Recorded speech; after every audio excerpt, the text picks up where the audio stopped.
పోగొట్టుకున్న అదే అధికారమును మరలా మనం పొందుకోబోతున్నాం.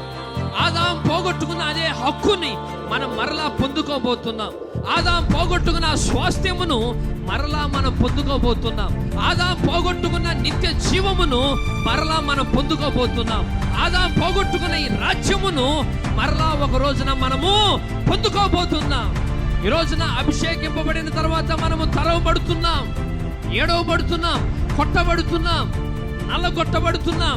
శ్రమల చేత, వ్యాధుల చేత, నిందల చేత, అవమానముల చేత మనం ప్రతిరోజు కూడా కొట్టబడతా ఉన్నాం. ఎందుకొరకంటే మనం ఏమై ఉన్నామో మనకు బాగా తెలుసు. మనం దేని కొరకు ఇక్కడ సిద్ధపడుతున్నాం మనకు బాగా తెలుసు. దేనికోసం మనం సిద్ధపడుతున్నామంటే దేవునితో కలిసి ఆయన సింహాసనంలో కూర్చొని ప్రపంచాన్ని ఏలడానికి మనం ఇక్కడ ఒక సిద్ధపాటును కలిగి ఉంటున్నాం. హల్లెలూయా.